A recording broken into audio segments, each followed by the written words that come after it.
আজকের এই ভিডিওটি তোমাদের জন্য সবথেকে একটা স্পেশাল ভিডিও, তার কারণ তোমরা নিজেরাই দেখতে পাচ্ছ এসএসসি যে সমস্ত পোস্ট বের করে সারা বছর সমস্ত পোস্ট নিয়ে আজকে ভিডিওতে তোমাদের সাথে আলোচনা হচ্ছে। একটা না, দুটো না, তিনটে না, পাঁচ টোটাল হচ্ছে 10টা পোস্ট নিয়ে তোমাদের আলোচনা করব। মানে এক কথা তোমাদেরকে এইটুকুই বলবো যে এসএসসি মানে স্টাফ সিলেকশন কমিশনের যত রকম রিক্রুটমেন্ট বের হয় আজকের এই একটা ভিডিওতে সমস্ত কিছু ক্লিয়ার হয়ে যাবে। তোমাদের এইটুকুই বলবো যে একদম প্রথম থেকে শেষ পর্যন্ত ভিডিওটা ভালো করে দেখো। একদম এক নম্বরে দেখতে পাচ্ছ, এক নম্বর এসএসসি সিজিএল থেকে শুরু করে এই এসএসসির যত রিক্রুটমেন্টগুলো আছে তোমাদের এক এক করে দেখো। এসএসসি সিজিএল রয়েছে, এসএসসি সিএইচএসএল আছে, এসএসসি সিপিও আছে, এসএসসি এমটিএস আছে, এসএসসি যে কনস্টেবল জিডি যেটা রয়েছে, এসএসসি ট্রান্সলেটর আছে, তারপরে এসএসসি জেই আছে, এসএসসি স্ট্যানোগ্রাফার রয়েছে, এসএসসি ফেজ 13 রয়েছে, এসএসসি দিল্লি পুলিশ রয়েছে, তারপরে সিজিএলের কথা তোমাদেরকে বললাম। তারপরে তোমরা দেখতে পাচ্ছ এই টোটালি দেখো 1 2 3 4 5 6 7 8 9 10 এই 10টা এসএসসির যে সমস্ত রিক্রুটমেন্টগুলো সারা বছর বের হয় সমস্ত বিষয় নিয়ে আলোচনা করছি। আর এটা তোমরা নিজেরাও জানো সম্পূর্ণটাই কিন্তু কেন্দ্র সরকারের মানে চাকরি বা কেন্দ্র সরকারের পোস্ট মানে জব পোস্ট।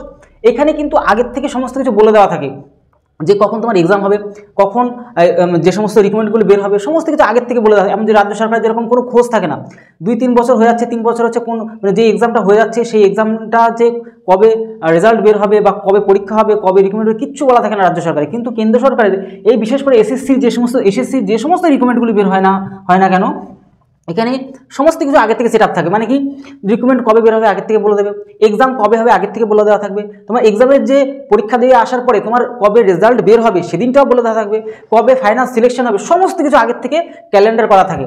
মানে এখানে তুমি এক্সাম আর একটা গুরুত্বপূর্ণ বিষয় প্রত্যেকটা বছর এসএসসি প্রত্যেকটা বছর কিন্তু নতুন নতুন রিক্রুটমেন্ট বের হয়, যেটা আমাদের রাজ্য সরকারের কিচ্ছুটি হয় না। তোমরা অবশ্যই কমেন্ট বক্সে কমেন্ট করে তোমাদের মতামতটাও জানাবে। তো যাই হোক আজকের ভিডিওটি তোমরা যদি প্রথম থেকে শেষ পর্যন্ত দেখো তাহলে তোমাদের এসএসসি বোর্ডের তোমরা অনেকেই চাও যে মাধ্যমিক পাশের পরে মানে এক কথা এসএসসির যে রিক্রুটমেন্টটা মানে মাধ্যমিক পাস থেকে শুরু করে মানে মাস্টার ডিগ্রি পর্যন্ত সমস্ত রকম তোমার যে এডুকেশন কোয়ালিফিকেশনের উপরে তুমি কিন্তু এখানে জব করতে পারবে বা চাকরি করতে পারবে। তো যাই হোক আজকে স্পেশালি তোমাদের এই ভিডিওটা নিয়ে আসলাম, একটা একদম সম্পূর্ণ ইউনিক ভিডিও, তোমরা একটা ভিডিওর মধ্যে সমস্ত কিছু জেনেও যাবে। তাহলে চলো আমরা যেটা কিনা আমরা বলছি এসএসসি মানে স্টাফ সিলেকশন কমিশন। এই স্টাফ সিলেকশন কমিশনের একটা বোর্ড সংস্থা, এই সংস্থা থেকে সমস্ত রিক্রুটমেন্টগুলো বের হয় সারা বছর, কিছু না কিছু কিন্তু এক্সাম হয়, সেখান থেকে রিক্রুটমেন্ট হয়, নতুন নতুন ছেলেমেয়েরা সেখান থেকে চাকরি পায়। একদম সবার প্রথমে তোমাদেরকে আলোচনা করব এসএসসি সিজিএল অর্থাৎ কম্বাইন্ড গ্র্যাজুয়েট লেভেল। এই গ্র্যাজুয়েট মিনস মানে কি মানে তোমরা যদি যারা গ্র্যাজুয়েশন কমপ্লিট করেছো তাদেরকে পরীক্ষা দেওয়ার সুযোগ দেওয়া হয়। এখান থেকে বিভিন্ন ধরনের পোস্ট আছে, তোমাদেরকে এক এক করে সমস্ত বিষয়টা আলোচনা করছি। তাহলে চলো আমরা শুরু করছি এসএসসি সিজিএল এর সমস্ত বিষয়টা একটু জেনে নেওয়া যাক। আর তোমাদেরকে বললাম এই এসএসসির অল পোস্ট নিয়ে আজকে আলোচনা করছি, ডিটেলসে আলোচনা করবো, তোমাদের চিন্তা নেওয়ার কোনো দরকারই নেই। তাহলে সবার প্রথমে আমরা আলোচনা করছি এসএসসি সিজিএল মানে কম্বাইন্ড গ্র্যাজুয়েট লেভেল। 18 বছর থেকে 30 বছর যদি তোমার বয়স হয়, 18 বছর থেকে 30 বছরের মধ্যে তোমার যদি বয়স হয় তবে তুমি এখানে অ্যাপ্লাই করতে পারছো। আবার কিছু কিছু ক্ষেত্রে 18 থেকে 32 বছরের মধ্যে যদি হয়ে থাকো তবুও তুমি কিন্তু এখানে অ্যাপ্লাই করতে পারো। এর পাশাপাশি ওবিসি যদি হও 3 বছর আরও এক্সট্রা ছাড় পাবে, আর এসসি এসটি যদি হয়ে থাকো তাহলে আরও 5 বছরের ছাড় পাবে। এবার একটা তোমাদেরকে কথা বলে রাখি, এত কিছু লিখে রেখেছি তার কারণ কোথাও সামান্যতম যেন মিস না হয়, কোনো পয়েন্ট যাতে মিস না হয়, আমি দেখে সঠিক তথ্যগুলি যেন তোমাদেরকে প্রোভাইড করতে পারি। তার জন্য টোটাল বিষয়টা একটা বোর্ডের মধ্যে নোট করেছি তোমাদেরকে সঠিক তথ্য দেওয়ার জন্য, সম্পূর্ণ অথেন্টিক জিনিসগুলো বলার জন্যই কিন্তু সমস্ত জিনিস তোমাদের জন্য কিন্তু নোট করেছি। তা বুঝতে পারছো এখানে আমরা এই জিনিসগুলো একটু জেনে নিলাম। এবার দেখো এখানে তোমার এডুকেশন কোয়ালিফিকেশন মানে তোমার শিক্ষাগত যোগ্যতা কী হওয়া দরকার, অবশ্যই তুমি যদি গ্র্যাজুয়েশন কমপ্লিট করো তবেই তুমি কিন্তু এখানে অ্যাপ্লাই করতে পারবে এসএসসি সিজিএল এর জন্য। এবার চলে আসি আমরা নেক্সট পার্ট। এখানে এক্সামটা কীরকম টিয়ার 1 হয়, প্রথমে টিয়ার 1-এ তুমি পাস করলেই এখানে নাম্বার কোনো কিন্তু মেরিট লিস্টের নামের সাথে কোনো যুক্ত থাকবে না। এই টিয়ার 1-এ পাস করলেই তুমি কিন্তু টিয়ার 2-তে তুমি কিন্তু বসতে পারবে, মানে দ্বিতীয় এক্সামে তুমি বসতে পারবে। এবার তুমি এই টিয়ার 1 এই টিয়ার 1-এর পরীক্ষার 2 থেকে 3 মাস পরে টিয়ার 2 এক্সাম হয়। আর তোমাদেরকে আরও একটা কথা বলবো, এই টিয়ার 2 যখন তুমি কোয়ালিফাই করবে মানে এখানে তোমার মেরিট লিস্টের নাম চলে আসবে, মানে এটা থেকে মেরিট লিস্টের নাম তৈরি করা হয়। মানে দ্বিতীয়টা হচ্ছে তোমার মেন, প্রথমটা শুধুমাত্র কোয়ালিফাইং নেচারের জন্য এক্সাম নেওয়া হচ্ছে। এইবার তুমি দ্বিতীয় এক্সামে যখন পাস করবে তখন তোমাকে স্কিল টেস্ট নেওয়া হবে। স্কিল টেস্ট মিনস কি তোমার কিন্তু এই যে দ্বিতীয় এক্সাম যেটা দেবে সেদিনই তোমার স্কিল টেস্ট নেওয়া হবে সেম ডেতে। টাইপিং টেস্ট মানে কম্পিউটার টাইপিং টেস্ট করতে হয়, কীরকম 400টা ওয়ার্ড 15 মিনিটের মধ্যে তোমাকে লিখতে হবে কম্পিউটারে। সেটা তুমি ইংলিশে লিখতে পারো অথবা ইংলিশ হিন্দিতেও অপশান থাকে, তো মেনলি ইংলিশেই লিখতে হয় মেনলি। তো এইবার বিষয়টা তাহলে বুঝতে পারলে তোমার যেদিন টায়ার 2 সেদিনই তোমার স্কিল টেস্টটা হয়ে যাচ্ছে একই দিনে, কিন্তু টায়ার 1-এর 2 থেকে 3 মাস পরে টায়ার 2 এক্সাম হয়। তাহলে পরীক্ষা বিষয়টা তোমরা আপাতত জানতে পারলে। এইবার তোমার স্যালারিটা কত থাকবে এখানে 45,000 টাকা অ্যাপ্রক্স থেকে শুরু হয়, 85,000 টাকা পর্যন্ত স্যালারি হয়। বিভিন্ন পোস্ট থাকে, মানে লেভেলের পোস্ট থাকে, কিছু কিছু হাই পোস্ট মানে জব থাকে এখানে। তো সেক্ষেত্রে তোমার স্যালারিটাও সেক্ষেত্রে বেশি হয়। আর তোমাদেরকে তো প্রথমেই বললাম প্রত্যেকটা বছর প্রতি বছর এখানে তোমার রিক্রুটমেন্ট বের হয়, প্রতি বছর তুমি অ্যাপ্লাই করতে পারবে, সমস্ত ডিটেলস থাকে, সমস্ত ক্যালেন্ডার করা থাকে, যখন এক্সাম হবে সেটাও বলা থাকে, কখন এক্সামের রেজাল্ট বেরোবে সেটাও সমস্ত কিছু সেট আপ করাই থাকে। আমাদের এক্সাম, সেখানে ইংরেজিতে 25 নাম্বার থাকে, প্রত্যেকটা প্রশ্নের জন্য 2 নাম্বার, ইংরাজিতে 25, অঙ্কে 25, তারপরে তোমার 25টা করে প্রশ্ন আর কি, জিএ মানে জেনারেল অ্যাওয়ারনেসে 25, রিজনিংয়ে 25, এরকম করে করে 100টা প্রশ্ন থাকে, প্রত্যেকটা 2 নাম্বার করে, তার মানে 200 নম্বরের এক্সাম হয়। এবারে 200 নম্বরের এক্সাম কত সময় দিচ্ছে, মানে 200 নম্বর মিনিট 100টা প্রশ্ন থাকে, 60 মিনিট সময় দিচ্ছে।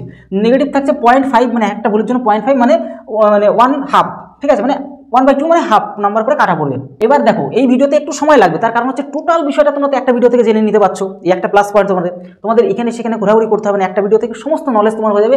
এসএসসি তুমি মাধ্যমিক পাস থেকে শুরু করে তুমি মাধ্যমিক পাস, 12 পাস, তারপর তুমি গ্র্যাজুয়েশন কমপ্লিট, তারপরে এমএ মাস্টার ডিগ্রি, সমস্ত ডিটেলসেই তোমার কোন কোন পদের জন্য তুমি যোগ্য, মানে মাধ্যমিক পাসের থেকে সমস্ত রকমভাবে এই এসএসসি বোর্ড নেয়, রিকমেন্ড করে, তোমরা একটা ভিডিও থেকে জেনে নিতে পারছো। একটু সময় লাগবে, একটু ধৈর্য সহকারে টোটাল ভিডিওটা দেখো, তোমাদের একটা ভিডিও যথেষ্ট। এবার তোমরা একটা জিনিস খেয়াল করতে পারছো, এই যে টিয়ার 2তে কিন্তু আমাদের যে এক্সামটা হয় সেটা কি হয়, প্রথম ঘন্টায় অঙ্ক আর রিজনিং হয়, 30 নাম্বার করে অঙ্কে থাকে, আর রিজনিংয়ে 30 নাম্বার করে, এক একটা প্রশ্নের জন্য 3 নাম্বার করে, 90, 180 নাম্বার এখানে এক্সাম হয়। তারপরে দ্বিতীয় আওয়ারে মানে দ্বিতীয় ঘন্টা কি হয়, ইংরাজি আর জিএ জেনারেল অ্যাওয়ারনেস, ইংরাজি থাকে আমার 45টা নাম্বার, 3 নাম্বার করে, 135 নাম্বার এখানে এক্সাম হচ্ছে, আর জেনারেল অ্যাওয়ারনেসে সেখানে 25টা প্রশ্ন থাকছে, 3 নাম্বার করে 75 নাম্বার এখানে এক্সাম হচ্ছে। এই টোটালে মানে এখানে তোমার অঙ্কে 90, রিজনিংয়ে 90, ইংলিশে 135, আর জেনারেল অ্যাওয়ারনেসে 75, টোটাল মিলে 390 যা তোমার নাম্বার হবে, তুমি যত বেশি নাম্বার হবে তোমার ভালো ভালো পোস্ট পাওয়ার বা তুমি চাকরিটা পাওয়ার সম্ভাবনা বেশি থাকবে। এইবার সেক্ষেত্রে এবার তোমরা যদি আরও একটু খেয়াল করো যে এখানে 15 মিনিট, লাস্টে 15 মিনিট কিন্তু ওই যে তোমার একটা কম্পিউটারের এক্সাম হয়, এই কম্পিউটারে 20টা প্রশ্ন থাকে, 3 নাম্বার করে, 60 নাম্বারের মধ্যে তোমার 30% নাম্বার তুলে এখানে হয়ে যাচ্ছে। এবার এখানে নাম্বার কোথাও যুক্ত হচ্ছে না, এটা শুধুমাত্র কোয়ালিফাই করলেই হবে। আর এসসি এসটিতে তোমার যদি হয়ে থাকো 25% নাম্বার পেলে হয়ে যাবে। তাহলে এই বিষয়টা তোমরা একটু সম্পূর্ণ জেনে নিতে পারছো। তাহলে মোটামুটি এসএসসি সিজিএলে এই বিষয়গুলি হয়, তাহলে মোটামুটি একটা আইডিয়া পেয়ে গেলে। এবার দেখো যেহেতু সমস্ত পোস্ট নিয়ে আমাদের আলোচনা করতে হবে, তাই ম্যাক্সিমাম জিনিসটাও তোমাদেরকে বলেই দিচ্ছি। আর তোমরা যদি চাও যে স্পেশাল প্রত্যেকটার উপর স্পেশাল করে ভিডিও আনার জন্য, যেরকম এসএসসি সিজিএলের টোটাল ডিটেলস ভিডিও আনার জন্য, তার জন্য আমরা কমেন্ট বক্সে তোমরা কমেন্ট করলেই তাহলেই হবে, ঠিক আছে। এবার আমরা আলোচনা করব আমাদের সিএইচএসএল মানে কি, কম্বাইন্ড হায়ার সেকেন্ডারি লেভেল, ঠিক আছে, মানে হায়ার সেকেন্ডারি মানে তুমি উচ্চ মাধ্যমিক পাশের পরেই, তুমি যখনই উচ্চ মাধ্যমিক পাস করো তখনই তুমি কিন্তু সিএইচএসএল কিন্তু তুমি অ্যাপ্লাই করতে পারবে। তোমার এখানে কোনো পার্সেন্টেজ কোনো ব্যাপার নেই, এখানেও কোনো পার্সেন্টেজের কোনো ব্যাপার নেই, মানে সিজিএলেও তোমার এমন না যে তোমার গ্র্যাজুয়েশনে এত নাম্বার পাচ্ছেন অত পার্সেন্ট পেতে হবে এমন কোনো ব্যাপার নেই, তুমি পাস করলে হবে। এখানেও সেম 12-এ পাস করলে হবে, কোনো পার্সেন্টের কোনো ব্যাপার নেই। তাহলে কি সিএইচএসএল তুমি 12 ক্লাস পাস করলেই দিতে পারছো। এখানে তোমার বয়স কত, 18 থেকে 27 বছর তোমার হলে এখানে হয়ে যাচ্ছে, ওবিসি 3 বছর, আর এসসি এসটি হলে 5 বছর ছাড় পাচ্ছ। 10+2 মানে তুমি উচ্চ মাধ্যমিক পাস করলে এখানে তুমি অ্যাপ্লাই করতে পারবে। এখানে কটা এক্সাম হচ্ছে, টিয়ার 1 আর টিয়ার 2, তারপরে স্কিল টেস্ট, মানে অনেকটা কিন্তু সিজিএলের মতন করেই প্যাটার্ন হয়, এটুকু তোমাদেরকে বলে দিলাম।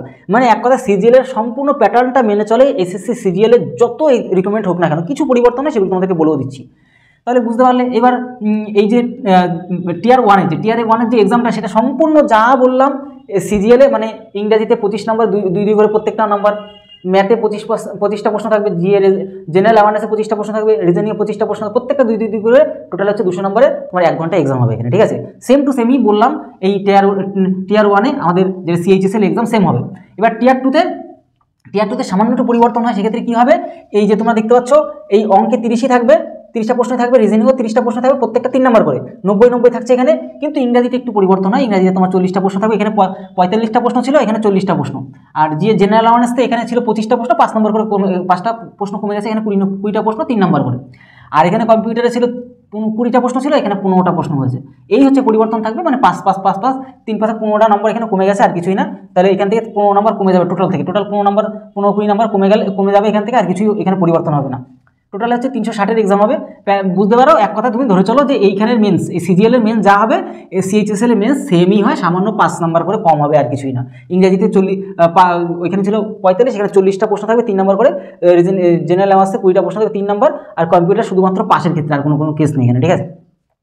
এই হচ্ছে তোমাদের টোটাল বিষয়টা, তোমাদেরকে এই সিএইচএসএল এর ব্যাপারটা তোমাদেরকে বলে দিলাম। এইবার আমরা চলে যাবো আরও পরবর্তীটা, সেটা হচ্ছে এসএসসি সিপিও। সিপিও মানে কি? Central police organisation. Central police organisation এটা কিন্তু এসআই কিন্তু রিকমেন্ড, এই পোস্টটা কিন্তু এসআই লেভেলের, ঠিক আছে, মানে সাব ইন্সপেক্টর যেটা কেন্দ্র সরকারের, সেটা কি 20 বছর থেকে তুমি 25 বছরের মধ্যে যদি হয়ে থাকো তবে তুমি এখানে অ্যাপ্লাই করতে পারছো। এখানে কি যে তোমাকে কিন্তু অবশ্যই ওবিসি 3 বছর ছাড় পাবে, এসসি এসটি 5 বছর ছাড় পাবে, আর তুমি যদি গ্র্যাজুয়েশন কমপ্লিট করো তবেই তুমি কিন্তু এখানে অ্যাপ্লাই করতে পারছো। এছাড়া কিন্তু তুমি কিন্তু অ্যাপ্লাই করতে পারবে না কিসের ক্ষেত্রে? সিপিওর ক্ষেত্রে, ঠিক আছে, মানে সেন্ট্রাল পুলিশ অর্গানাইজেশন যেটা এসআই পোস্ট। এবার এখানে কি টিয়ার 1 আর টিয়ার এখানে 2 এক্সাম হবে। তার কিন্তু মাঝখানে এখানে কি করতে হবে তোমার একটু শুনি, যাদের হাইট আছে তারা একমাত্র করতে পারে, যেহেতু এসআই মানে পুলিশ রিকমেন্ড, একটু হাইটের ব্যাপার থাকবে। হাইটটা কত তোমার? 170 সেন্টিমিটার হতে হবে। 170 সেন্টিমিটার হলে তুমি কিন্তু এখানে অ্যাপ্লাই করতে পারবে, আর তোমার পাশাপাশি গ্র্যাজুয়েশনও কমপ্লিট করে থাকতে হবে, ঠিক আছে। এবার তোমাকে কিন্তু যে স্যালারিটা দেওয়া হবে সেটা 70,000 টাকা অ্যাপ্রক্স। এবার কি এখানে তোমার কিন্তু সম্পূর্ণ কিন্তু ইংরাজিতে এক্সাম হবে। এই টিয়ার 2তে যে টিয়ার 2তে সম্পূর্ণ ইংরাজি তোমার এক্সাম হবে। 200টা প্রশ্ন থাকবে, 200 নম্বর, 2 ঘন্টা সময় দেওয়া থাকছে এখানে। আর টিয়ার 1-এ সেম টু সেমই থাকবে, এই এসএসসি সিজিএলের মতন যেটা বললাম তোমাদেরকে। এইবার আমরা চলে আসবো আমাদের 1 নম্বর সিজিএল তো তোমাদের বললামই, 10 নম্বরটা আগেই বলে দিয়েছি, তারপরে 2 নম্বর ক্লিয়ার করলাম। এবার 3 নম্বরে আমরা চলে আসবো যেটা কিনা এমটিএস অর্থাৎ মাল্টিটাস্কিং স্টাফ। এক্ষেত্রে অবশ্যই তুমি যদি মাধ্যমিক পাস করে ফেলো তবেই তুমি এখানে অ্যাপ্লাই করতে পারছো, তোমার কোনো সমস্যা নেই। মানে এই সব থেকে মানে টোটাল পোস্টগুলো যেগুলোই তোমাদেরকে বলবো না কেন, সব থেকে লোয়েস্ট কোয়ালিফিকেশান মানে এডুকেশন কোয়ালিফিকেশনের দিক থেকে এমটিএসটা একমাত্র মানে আর কি 10 ক্লাস পাস করলে তুমি কিন্তু এখানে অ্যাপ্লাই করতে পারছো। এখানে 10 ক্লাস পাস করে তোমার 18 বছর থেকে 25 বছরের মধ্যে হয়ে থাকলে তুমি কিন্তু এখানে অ্যাপ্লাই করতে পারছো। এর পাশাপাশি তুমি যদি ওবিসি 3 বছরের ছাড় পাবে, এসসি এসটি হলে 5 বছরের ছাড় পেয়ে যাচ্ছ। যেহেতু একটা টোটাল বোর্ডের মধ্যে হয়তো লেখাগুলো ছোটো ছোটো, তোমাদেরকে তো বলে দিচ্ছি, আশা করি অসুবিধা হওয়ার কথা না, একদমই তোমরা বুঝে নিতে পারছো। এসএসসি এমটিএস তোমার কিন্তু একটা এক্সাম হবে, শুধুমাত্র একটা। এতক্ষণ তোমাদেরকে যা বলছিলাম দুটো করে একটা টিয়ার 1 টিয়ার 2 হচ্ছিল, মানে দুটো পার্টে এক্সাম হচ্ছিল। কিন্তু এক্ষেত্রে তোমার কিন্তু যে তোমার এইগুলো যেটা বললাম, টিয়ার 1-এ পাস করলেই টিয়ার 1-এর নাম্বারে কোনো ভ্যালু নেই, টিয়ার 2-এ তোমার কিন্তু নাম্বারে ভ্যালু রয়েছে। কিন্তু এক্ষেত্রে সিবিটি 1 একটাই, মানে এটাতেই তোমার পাস, এটাতে তোমার ফেল। এখানে তারপরে তোমার পিইটি, তারপরে পিএসটি মানে ফিজিক্যাল এফিসিয়েন্সি টেস্ট, ফিজিক্যাল তোমার স্ট্যান্ডার্ড টেস্ট কাদের ক্ষেত্রে লাগে? শুধুমাত্র যারা হাবিলদারের জন্য অ্যাপ্লাই করে, এছাড়া অন্য কারো লাগে না, ঠিক আছে। হাইটের কোনো ব্যাপারটা নেই এখানে। এর পাশাপাশি তোমাদের এই যে এক্সাম, কী এক্সাম? অঙ্কের 20টা প্রশ্ন আসবে, 3 নম্বর করে 60 নম্বর এখানে থাকছে। তারপর রিজনিংয়ের 20টা প্রশ্ন থাকবে, 3 নম্বর করে 60 নম্বর এখানে থাকছে। এইটা শুধুমাত্র পাস করলে হবে। এখানে তোমার এই যে পোর্শনটা দেখতে পাচ্ছ না, এই 45 মিনিট সময় দেওয়া থাকবে, এখানে শুধুমাত্র পাস করতে পারলে না, তার জন্য তোমার কিছু করতে হবে না। কিন্তু তার মানে শুধুমাত্র 30% নাম্বার এইখান থেকে, এই যে তোমরা দেখতে পাচ্ছ 60 120 নম্বরের মধ্যে 30% নাম্বার যা হবে সেটুকু পেলে এনাফ। এর পাশাপাশি তোমার দ্বিতীয় এইটা যখনই পরীক্ষা, মানে একই দিনে পরীক্ষা হবে, কিছু সময় পরেই ওটা শুরু হয়ে যায় পরবর্তী যে প্রশ্নটা, জেনারেল অ্যাওয়ারনেস আর হচ্ছে ইংলিশ। এখানে জেনারেল অ্যাওয়ারনেস থেকে 25টা প্রশ্ন থাকবে 3 নম্বর করে, আর ইংরাজি থেকে 25টা প্রশ্ন থাকবে 3 নম্বর করে। এখানে তোমার কিন্তু মেরিট লিস্টের নাম তৈরি হবে এইখান থেকে। এই যে তোমরা দেখতে পাচ্ছ 75 150 এই 150 নাম্বার থেকেই তোমার কিন্তু মেরিট লিস্টের নাম তৈরি হবে। এসএসসি এমটিএস এর কথা বলছি। তোমার সময় এই ক্ষেত্রেও কিন্তু 45 মিনিটই দেওয়ার সময় দেওয়া থাকবে। আর তোমাদের কিন্তু এখানে অ্যাপ্রক্স যে স্যালারিটা সেটা হচ্ছে 35,000 টাকা থেকে 40,000 টাকা তোমার কিন্তু এখানে স্যালারি রয়েছে। আর তো বললামই তোমাদেরকে, টোটাল বিষয়টা বলে দিলাম কী কী সাবজেক্টে কী কত নাম্বার থাকবে এখান থেকে। এইবার আমরা চলে আসবো কোথায়? এবার আমরা চলে আসবো কনস্টেবল, মানে জিডি কনস্টেবল, মানে জেনারেল ডিউটি যেটা। এই জেনারেল ডিউটির ক্ষেত্রে তোমার অবশ্যই যে হাইটটা তো লাগছে, এখানে কত হাইট লাগছে? 100। আর তার পাশাপাশি একটু দেখে নাও, 18 বছর থেকে 23 বছরের মধ্যে যদি তোমরা হয়ে থাকো। এর পাশাপাশি ওবিসি হলে সেম কেস, 3 বছরের ছাড় পাচ্ছে, এসসি এসটি হলে 5 বছরের ছাড় পাবে। আর অবশ্যই তোমাকে কিন্তু মাধ্যমিক পাস করতে হবে। মানে কী দেখতে পারলে? এসএসসি এমটিএসে মাধ্যমিক পাস হলে, তারপরেও তোমাকে কিন্তু এই কনস্টেবলের ক্ষেত্রে 10 ক্লাস পাসের পর তুমি যত পড়াশোনা করে পারো, মানে 10 ক্লাস পাস করলে হয়ে যাচ্ছে। কী লাগে? সিবিটি মানে কম্পিউটার বেস টেস্ট হবে একটাই। তারপর পিএসটি ফিজিক্যাল তোমার স্ট্যান্ডার্ড টেস্ট, আর ফিজিক্যাল এফিসিয়েন্সি টেস্ট, এই দুটোই হবে। মানে মাপঝোপ, শরীরের মাপঝোপ, তোমার হাইট 170 সেন্টিমিটার লাগবে, 170 সেন্টিমিটার প্লাস লাগবে, ঠিক আছে, বুঝতে পারছো। এখানে তোমার তারপরে কী হবে? মেডিকেল টেস্ট করা হবে। আর এখানে অবশ্যই মেডিকেল কিন্তু প্রচুর কড়াকড়ি করা হয়, ঠিক আছে, এটা তোমাদেরকে বলে দিলাম একটু। আর তোমার স্যালারি কত? 45,000 টাকা থেকে 60,000 টাকার আশেপাশে তোমাদের কিন্তু স্যালারি হচ্ছে। এইবার তোমাদের একটা গুরুত্বপূর্ণ বিষয়, যে তোমাদের যে এক্সামটা যেটা হবে সেটা এক্সাম কি রিজনিংয়ের থেকে তোমার কিন্তু 20টা প্রশ্ন থাকছে, 2 নম্বর, প্রত্যেকটা 2 নম্বর করে। জেনারেল অ্যাওয়ারনেস থেকে 20টা প্রশ্ন 2 নম্বর করে, অঙ্ক থেকে ম্যাথ থেকে 20টা প্রশ্ন থাকছে, সব কটা থেকে 20 নাম্বার থাকছে, 20টা প্রশ্ন 2 নম্বর করে। ইংরাজিতেও তুমি এক্সাম দিতে পারো, অথবা হিন্দি তোমার যদি পছন্দ হয় হিন্দিতেও তুমি এক্সাম দিতে পারো, মানে গ্রামার পোর্শনে ইংলিশের জায়গায় সেটা 20টা প্রশ্ন থাকছে, তোমার এই 2 নম্বর করে তোমার এখানেও থাকছে। টোটাল থাকছে কত বলো তো? 4 দুগুনি 8, মানে এখানে তো প্রত্যেকটা 40 করে, মানে 160 এক্সাম থাকবে। তো এখান থেকে যত বেশি তুমি নাম্বার করতে পারো তত তোমার ভালো, ঠিক আছে। এবার তোমার এনসিএল যদি এনসিসি সার্টিফিকেট যদি থাকে, এখানে তোমার একটা প্লাস পয়েন্ট, তোমার যদি এনসিসি সার্টিফিকেট থাকে তাহলে তুমি কিন্তু সেক্ষেত্রে সি সার্টিফিকেট থাকলে 8 নম্বর পাবে, বি সার্টিফিকেট থাকলে 4.8 নম্বর পাবে, এ সার্টিফিকেট থাকলে 3.2 নম্বর কিন্তু এক্সট্রা পাবে। আর তোমার সময় দেওয়া হবে কত, এই যে এক্সামের জন্য তোমাকে কিন্তু 1 ঘন্টা সময় দেওয়া, মানে 60 মিনিট সময় দেওয়া হবে, ঠিক আছে। তাহলে এটুকু তোমরা বুঝে নিতে, এসএসসি যেটা কিনা কনস্টেবল জিডির ক্ষেত্রে তোমাদেরকে টোটাল বিষয়টা বলে দিলাম। এবার নেগেটিভ মার্কিংয়ের কি কেস কি আছে, 8 নম্বরে একটা কাটা যাবে, মানে 4 ভুল করলে 1 নম্বর কাটা যাচ্ছে এখানে, ঠিক আছে। এর পাশাপাশি তাহলে তোমাদের হয়ে গেল কনস্টেবলের ক্ষেত্রে বলে দিলাম। এইবার তোমাদেরকে বলবো যেটা কিনা একটু আলাদা, যেটা ট্রান্সলেটর। এই ট্রান্সলেটর যেটা 5 নম্বর, তোমাদের একটু বলিয়ে দিই। এটা তোমাকে কিন্তু এখানে তোমার 18 বছর থেকে 30 বছরের মধ্যে যদি হয়ে থাকো তাহলে তুমি এখানে অ্যাপ্লাই করতে পারছো। এর পাশাপাশি তুমি এসসি এসটি হলে, এসসি আর এসটি যদি হও তাহলে সেখানে 5 বছর ছাড় পাবে, আর ওবিসি যদি হয়ে থাকো সেক্ষেত্রে 3 বছরের ছাড় পাচ্ছ। সেটা তোমরা জানোই, বারবারই বলে দিচ্ছি। তোমাকে কিন্তু অবশ্যই মাস্টার ডিগ্রি যদি কমপ্লিট করো, এইটা কীরকম, মাস্টার ডিগ্রি কমপ্লিট করলে তুমি কিন্তু এখানে অ্যাপ্লাই করতে পারছো। তাছাড়া মানে এমএ যদি তোমার কমপ্লিট না করা থাকে তুমি কিন্তু এখানে অ্যাপ্লাই করতে পারবে না। এর পাশাপাশি দেখো এদের কাজ কি, ট্রান্সলেটরের কাজ কি, যে হিন্দি থেকে তোমাকে ইংরেজিতে ট্রান্সলেট করতে হবে, আর অথবা ইংরাজি থেকে হিন্দিতে ট্রান্সলেট করতে হবে, ঠিক আছে। এই হচ্ছে মেন কাজ থাকে। এর পাশাপাশি আরও জিনিস দেখে নাও, তোমাদের এক্সামের যে প্রসেসটা, এই পেপার 1 হবে যেটা CBT 1 এক্সাম হচ্ছে, আবার পেপার 2 হবে, সেখানে কিন্তু ডেসক্রিপটিভ তোমার এক্সাম হবে। এবার তোমার যেটা পেপার 1 হচ্ছে সেখানে 100টা প্রশ্ন থাকবে, তোমার 100 নম্বর, এখানে 2 ঘন্টা সময় দেওয়া হবে এখানে। আর পেপার 2 ক্ষেত্রে কী হয়, যে 200টা প্রশ্ন থাকবে, 2 ঘন্টা সময় দেওয়া থাকবে। এই টোটাল বিষয় নিয়ে আলোচনা করলাম। আর স্যালারির বিষয়টা তোমাদের যদি বলি, সেক্ষেত্রে তোমার 70,000 টাকা অ্যাপ্রক্স কিন্তু স্যালারি, বা তার থেকে যোগ্যতার সাথে সাথে বা সময়ের সাথে সাথে স্যালারিটা বাড়ানো হয়। এই ট্রান্সলেটটা হয়ে গেল। এবার এই জেই কিন্তু খুব গুরুত্বপূর্ণ একটা ভূমিকা পালন করে। সেটা কি, 18 বছর থেকে 30 বছরের মধ্যে তোমার যদি সময় থাকে, বয়স থাকে, তবে তুমি এখানে অ্যাপ্লাই করতে পারছো। এর পাশাপাশি কিছু রিক্রুটমেন্টের ক্ষেত্রে জেইর 18 বছর থেকে 32 বছরের সময় দেওয়া হয়। আর ওবিসি 3 বছরের ছাড়, এসসি এসটি 5 বছরের ছাড় পাচ্ছ। এবার এখানে কি, তোমরা যারা ইঞ্জিনিয়ার কোর্স কমপ্লিট করা আছে তারাই কিন্তু এখানে অ্যাপ্লাই করতে পারবে। এখানে কম্পিটিশনটা কিন্তু অনেকটাই কিন্তু কম হয়। এবার দেখো এখানে লেভেল 6 জব, এটা কিন্তু এই যে জবটা লেভেল 6 জব, এটা কিন্তু এসআই এর রিক্রুটমেন্ট। এটা কিসের recruitment? SI recruitment, sub inspector recruitment. এখানে পেপার 1 হবে আর পেপার 2 হয়। পেপার 1 এর ক্ষেত্রে কী হবে দেখো, রিজনিং 50টা প্রশ্ন থাকবে, জেনারেল থেকে 50টা প্রশ্ন, যেই বিষয় নিয়ে ইঞ্জিনিয়ারিং করেছে সেই ক্ষেত্রে 50টা প্রশ্ন থাকবে কিন্তু এখানে। এরকম করে 200টা তোমার কিন্তু প্রশ্ন থাকবে, বা 200 নম্বরে তোমার কিন্তু 2 ঘন্টা সময় দেওয়া হবে, ঠিক আছে। তো এই 200টা প্রশ্ন 2 ঘন্টা তোমার সময় দেওয়া হচ্ছে। এবার টিয়ার 2তে কী হচ্ছে, এখানে তোমার নিজের সাবজেক্ট, তুমি যে ইঞ্জিনিয়ারিং বিষয় নিয়ে তুমি পড়াশোনা করেছো সেই ক্ষেত্রে নিজের সাবজেক্টের উপর তোমার প্রশ্ন থাকবে, 100টা প্রশ্ন থাকবে, প্রত্যেকটা 3 নম্বর করে, 300 নম্বরে তোমার কিন্তু 2 ঘন্টা সময় কিন্তু এখানে দেওয়া হচ্ছে। তাহলে বুঝতে পারছো টোটাল বিষয়টা তোমাদেরকে বলে দিলাম। এখানে স্যালারিটা প্রচুর পরিমাণে 70,000 টাকা অ্যাপ্রক্স স্যালারি, বা তার থেকে বেশি কিন্তু স্যালারি এখানে দেওয়া হচ্ছে, যেই কথাটা বলে দিলাম। এবার আমরা 6 পরে 7 নম্বর ক্লিয়ার করবো, স্ট্যানো, মানে স্ট্যানোগ্রাফার। এসএসসি স্ট্যানোগ্রাফার সি গ্রুপ আর ডি গ্রুপ, দুটো গ্রুপই হয়। স্ট্যানোগ্রাফার জিনিসটা কী জিনিস, স্ট্যানোগ্রাফার কেউ কথা যদি কিছু বলে, সাথে সাথে তোমাকে সেটা কিন্তু কী করতে হবে, লিখে ফেলার ক্ষমতা তৈরি করতে হবে। কেউ মানে দেখবে অনেক সময় তোমরা যদি খেয়াল করো, নিউজ দেখো, যখন বিদেশ মন্ত্রী এক কথায় প্রধানমন্ত্রী বিদেশে যায়, বা অন্য কোথা থেকে কেউ যদি আসে, কোনো রাষ্ট্রপতি আসে বা রাষ্ট্রদূতরা আসে, তখন দেখবে তারা যখন কথা বলে, একজন পাশে বসে লেখে, তারাই কিন্তু স্ট্যানোগ্রাফার। যা বলবে সাথে সাথে লিখে ফেলার ক্ষমতা তৈরি করে, ঠিক আছে। মানে তাদের সেই ক্যাপাসিটি রয়েছে, বা তোমার সেই স্কিলটা তৈরি করতে হবে, তারপরেই তুমি কিন্তু সেই সার্ভিসটা পাবে, তাছাড়া কিন্তু পাবে না। বিভিন্ন ধরনের এক্সাম কী হয় তোমরা একটু দেখে আনো। এখানে দেখো, এখানে এক্সামটা কীরকম হচ্ছে দেখো, তোমার অবশ্যই তার আগে একটু বিষয়গুলো বলে দিই। 18 থেকে 30 বছরের মধ্যে, অথবা কিছু ক্ষেত্রে 18 থেকে তোমার 27 বছরের মধ্যে হলে হয়ে যাচ্ছে এখানে। আর তার মধ্যে ওবিসি 3 বছরের ছাড়, এসসি এসটি হলে 5 বছরের ছাড় পাচ্ছ এখানে।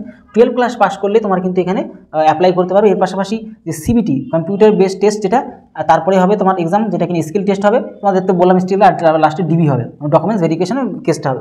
স্কিল টেস্টের ক্ষেত্রে তোমাদের বললাম যে তোমাকে লেখার, কেউ যা বলবে, যেরকম আমরা নর্মালি কথা বলছি, এই কথা বলার মাঝখানে যা বলবো সাথে সাথে লিখে ফেলার ক্ষমতা তৈরি করতে হবে, ঠিক আছে।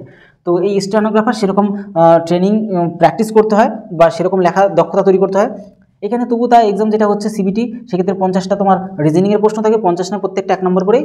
জিএ মানে জেনারেল অ্যাওয়ারনেস থেকে তোমার 50টা প্রশ্ন থাকবে, 50 নম্বর। ইংরেজি থেকে 100টা প্রশ্ন থাকবে, কিন্তু 100 নম্বর। টোটাল হচ্ছে 200 নম্বরে তোমার কিন্তু এখানে এক্সাম হচ্ছে। কিন্তু এখানে কোনো রকম অঙ্ক কিন্তু থাকছে না। স্টেনোগ্রাফারের ক্ষেত্রে একটা অঙ্ক তোমার কিন্তু থাকে না। তোমার 4টে ভুল করলে 1 নম্বর কাটা যাচ্ছে, 2 ঘন্টা কিন্তু এখানে সময় দিচ্ছে, ঠিক আছে। আর বিষয়টা তোমাদের বলেও দিলাম। এইবার তোমাদেরকে বলবো যে ফেজ 13, মানে এই যে 2025 সালের কথা যদি তোমাদেরকে বলি, এই ফেজ 13টা কি? ফেজ 13টা এমন একটা জিনিস, এমন একটা জব রিক্রুটমেন্ট, মানে এসএসসির তরফ থেকে বের করা হয়। মানে কিছু ক্ষেত্রে কি হয়, মানে এসএসসির যে সংস্থা, তারা দেখে কিছু জায়গায় কিছু রিক্রুটমেন্টের প্রয়োজন পড়ে, কিছু কিছু ভ্যাকান্সি তারা এক্সট্রা করে রাখতে চায়, তখন কি করে তারা এই ফেজ 1 ফেজ 2 এরকম করতে করতে করতে 2025 সালে ফেজ 13 মানে ফেজ 13 পর্যন্ত এসেছে। এখানে কিছু কিছু রিক্রুটমেন্ট তারা নিয়ে নেয়, এক্সট্রা করে রাখে, যখনই যেখানে প্রয়োজন পড়ে তাদেরকে কিন্তু সেখানে পাঠিয়ে দেয়। এবার ব্যাপারটা হচ্ছে কি, এক্ষেত্রে তুমি 10 ক্লাস পাস থেকে শুরু, মানে বিভিন্ন ধরনের ভ্যারাইটিস জব এখানে রয়েছে। 10 ক্লাস পাস করলে তুমি এখানে কিছু কিছু ক্ষেত্রে অ্যাপ্লাই করতে পারবে, সেখানে দেওয়া থাকে, যখন বের হবে রিক্রুটমেন্ট তখন তো তোমাদেরকে ভিডিও করে বানিয়েও বলেও দেবো। এর পাশাপাশি তোমাদের 12 ক্লাস পাশে গ্র্যাজুয়েশন কমপ্লিট করলে তুমি এখানে অ্যাপ্লাই করতে পারবে। কীরকম বয়সটাও কিন্তু ভ্যারাইটিস থাকছে, যেরকম ভ্যারাইটিস পোস্ট সেরকম মানে এডুকেশন কোয়ালিফিকেশন সেরকম তোমার বয়স প্লাস তোমার বিভিন্ন ধরনের ব্যাপারগুলো আলাদা হয়। তো 18 থেকে 25 বছর, 27, 28, 29, 30 পর্যন্ত তোমার কিন্তু এখানে তুমি অ্যাপ্লাই করতে পারো বিভিন্ন ধরনের যে এডুকেশন কোয়ালিফিকেশনের উপরে। এবার এটা সম্পূর্ণ এসএসসি সিজিএল প্যাটার্নই মেনে চলে, যা এসএসসি সিজিএল প্যাটার্ন বললাম সমস্ত প্যাটার্ন মেনে চলে এক্ষেত্রে। আর 35,000 টাকা থেকে 85,000 টাকা পর্যন্ত তোমাদের এখানে স্যালারি হয়ে থাকে। সিবিটি একটা এক্সাম হবে, তোমার বেশি কোনো এক্সাম এখানে যেরকম সিজিএলে 2টো এক্সাম দিতে হচ্ছে, টিয়ার 1 টিয়ার 2, কিন্তু এক্ষেত্রে শুধুমাত্র সিবিটি একটা এক্সাম দিলে হয়ে যাচ্ছে। তবে স্কিল টেস্ট হবে, টাইপিং স্কিল টেস্ট হবে, যেটা নর্মালি হয়। আর এসএসসি সিজিএল টায়ার 1 সেম, এই টায়ার 1-এ মানে সেম এক্সাম একটাই হবে। ইংরাজি 25 নম্বর, 25টা প্রশ্ন থাকবে 2 নম্বর করে, আর ম্যাথের থেকে 25টা প্রশ্ন থাকবে 2 নম্বর, মানে এক কথা 50 নম্বরের এক্সাম হচ্ছে আর কি। ওই জেনারেল আওয়ার্স থেকে 25টা প্রশ্ন 2 নম্বর, রিজনিং থেকে তোমার হচ্ছে 25টা প্রশ্ন 2 নম্বর, এরকম করে থাকছে। ঠিক আছে, তো এই ফেজের ব্যাপারটা বলে দিলাম, ফেজ 13। এবার দিল্লি পুলিশটা একটু ভালো করে খেয়াল করো, অনেকেরই তোমার একটা শখ থাকে দিল্লি পুলিশের সার্ভিস করার জন্য। তুমি 18 বছর বয়স যদি হয়ে থাকে, 18 বছর থেকে 25 বছরের মধ্যে তোমার যদি হয়ে থাকো, আর তুমি যদি এডুকেশন কোয়ালিফিকেশন মানে 12 ক্লাস মানে 10+2 12 ক্লাস পাস করো, তবে তুমি এখানে অ্যাপ্লাই করতে পারবে। পরীক্ষার প্রসেসটা কি, সিবিটি একটাই হবে, সিবিটি 1 এক্সাম একটাই হবে, দুটো হবে না। তারপরে যেহেতু এখানে তোমার হাইটের ব্যাপার আছে, 170 সেন্টিমিটার প্লাস হাইট হতে হবে। তারপরে পিএসটি মানে ফিজিক্যাল তোমার স্ট্যান্ডার্ড টেস্ট হবে, তারপর ফিজিক্যাল এফিসিয়েন্সি টেস্ট হবে, তারপর টাইপিং হবে, তারপর কম্পিউটার টেস্ট হবে, তারপর মেডিকেলও হবে। ঠিক আছে এখানে। আর ড্রাইভিং যে কোনো একটা ড্রাইভিং লাইসেন্স তোমার অবশ্যই থাকতে হবে, মানে যখন তুমি ফিজিক্যাল স্ট্যান্ডার্ড টেস্ট করতে যাবে বা তার পাশাপাশি ফিজিক্যাল তোমার এফিসিয়েন্সি টেস্ট, এটা তো একসাথেই হয়, মাপজোকের যে ব্যাপারটা, দৌড়ের ব্যাপারটা এই ক্ষেত্রে তোমার কিন্তু একটা যে কোনো তুমি বাইকের ড্রাইভিং লাইসেন্স থাকুক বা 4 চাকার ড্রাইভিং লাইসেন্স থাকুক, যাই থাকুক না কেন, তোমার কিন্তু দেখাতে হবে সেখানে। এর পাশাপাশি স্যালারিটা কিন্তু 55,000 টাকা থেকে শুরু, আরও বেশি স্যালারি তোমাদের কিন্তু এখানে হয়ে থাকে। তো তোমাদের ডিটেলসে আলোচনা করে দিলাম, কী আলোচনা করলাম আরও একবার বলে দিচ্ছি তোমাদেরকে। এসএসসি সিজিএলের ব্যাপারটা তোমার সম্পূর্ণ বললাম, মানে এসএসসি যে 10টা রিকমেন্ডের ব্যাপারে তোমাদেরকে একদম ফুল ডিটেলস আলোচনা করেই দিলাম। এসএসসি সিজিএল নিয়ে আলোচনা করলাম, এসএসসি সিএইচএসএল, তারপরে সিপিও, তারপরে এমটিএস, এর পাশাপাশি কনস্টেবল জিডি আলোচনা করলাম, তারপরে তো এর পাশাপাশি ট্রান্সলেটর আলোচনা করলাম, যেই আলোচনা করলাম, তারপরে স্ট্যানোগ্রাফার আলোচনা করলাম, তারপরে ফেজ 13 আলোচনা করলাম, দিল্লি পুলিশ আলোচনা, টোটাল 10টা পোস্ট, যেটা কিনা সব মানে এসএসসি সিজিএলের প্রত্যেকটা বছর বের হয়, সে সমস্ত বিষয় নিয়ে আলোচনা করে দিলাম। আর এই কেন্দ্র সরকারের সার্ভিসে খুব ভালো একটা সিস্টেম, যে সমস্ত কিছু ক্যালেন্ডার আগের থেকে বলে দেওয়া থাকে, কোথায় কখন কী হবে না হবে, কোনোরকম চিন্তা থাকে না এখানে। তো তোমরা যদি চাও সেপারেট কোনো ভিডিও আনতে, তাহলে অবশ্যই কমেন্ট বক্সে জানাও। এর পাশাপাশি তোমাদের এত কিছু বলার পরেও যদি কোনো রকম কোয়ারিজ থাকে বা কোনো রকম প্রশ্ন থাকে বা কোনো রকম যদি ডাউট থাকে, অবশ্যই কমেন্ট বক্স ওপেন থাকছে, সেখানে কমেন্ট বক্সে জানাও। আর যদি নতুন হয় থাকে এমন ধরনের হেল্পফুল ভিডিও পাওয়ার জন্য এখনই আমাদের চ্যানেলকে সাবস্ক্রাইব করে বেল আইকনটি প্রেস করে রাখো, এমন ধরনের হেল্পফুল ভিডিও পাওয়ার জন্য। আর বন্ধুদেরকেও শেয়ার করো। তাহলে ভিডিওটি আজকে এগুলো তত সময় অবশ্যই ভালো থেকো, সুস্থ থেকো। জয় হিন্দ, জয় ভারত।